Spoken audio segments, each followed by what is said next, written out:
Hi friends, అల్లి నేను last వీడియోలో చెప్తాను జరిగింది ఒక మంచి గుడ్ న్యూస్ అని చెప్పి ఈ వీడియోలో కూడా ఇంకో గుడ్ న్యూస్ అనేది ఉంది. మొత్తం వీరండి ఎండ్ వరకు అంటే చూస్తే మీకు అంటే తెలుస్తుంది. మనకి గుడ్ న్యూస్ వచ్చేసి ఏంటంటే మన నారా లోకేష్ సార్ అని 6 crores అనేది ఇస్తానన్నారు. ఎందుకంటే ఇప్పుడు వరకు అనేది 10 crores అని ఉన్నప్పుడు వాళ్ళ పేరెంట్స్ దగ్గర కానీ జగదీష్ అనే దగ్గర కానీ మొత్తం అంతా కలిపి మిగతా 6 crores అనేది మన నారా లోకేష్ సార్ అని ఇస్తారని జరిగింది. చాలా థ్యాంక్ యూ సో మచ్ ఆ సార్ దగ్గరికి వీడియో షేర్ చేసిన వాళ్ళందరికీ కూడా ప్రతి ఒక్కరికి థ్యాంక్ యూ సో మచ్. అలాగే మిగిలిన అమౌంట్ అనేది ఉంటుంది కదా, ఇంకా మిగిలిందంతా అది అనేది మనకి జగదీష్ అనేది చెప్పాడు. ఆ వీడియో అనేది ఇక్కడ చిన్న మొక్క అనేది ప్లే చేస్తుంది చూడండి. సో ఇంకా మిగతా జనం దగ్గర చాలా అమౌంట్ ఉందన్నమాట. సో ఒకళ్ళ దగ్గర 20,000, 30,000, 40,000, 1,00,000, 2,00,000 కూడా చాలా మంది జనాల దగ్గర ఉన్నాయి. సో అందరూ కలెక్ట్ చేసిన అమౌంట్లు మనం ఫస్ట్ నుంచి అన్న అమౌంటే. సో ఈ అన్న మాటే అనమాట. ఏదైతే అమౌంట్ అది పాపకి కాకుండా ఇంకా ఎక్స్ట్రా ఏదైతే వస్తుందో ఆ అమౌంట్ ని పునర్విక అనే పేరు మీద ఒక ఫౌండేషన్ పెట్టి ముందుకు తీసుకెళ్దామని చెప్పి అన్నమాట చెప్పాను కదా.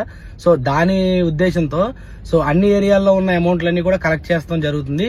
సో అన్ని ఏరియాలకి మనమే రాలేం, మనమే చేయలేం. సో శ్రీకాకుళం ఏరియాలో ఉన్న అమౌంట్లన్నీ కూడా రాయల్మిక్ రమణ అన్నకి అయితే ఇవ్వండి. అండ్ అలాగే తెలంగాణ సైడ్ ఉన్న వాళ్ళకైతే అమౌంట్ దీపక్ గారికి అయితే ఇవ్వండి.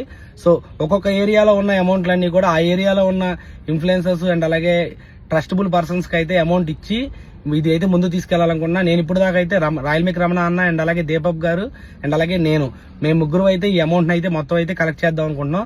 సో ఎవరైనా సరే శ్రీకాకుళం అండ్ అలాగే విజయనగరం ఆ చుట్టుపక్కల ఉన్న వాళ్ళందరూ కూడా రాయల్మిక్ రమణ అన్నకి అయితే అమౌంట్ అయితే అందజేయండి ప్లీజ్. అండ్ అలాగే తెలంగాణలో ఉన్న వాళ్ళందరూ కూడా దీపక్ గారికి అయితే అమౌంట్ కలెక్ట్ చేసి అందించి ఒక వీడియో ఫుటేజ్ అయితే తీసుకోండి. బాయ్.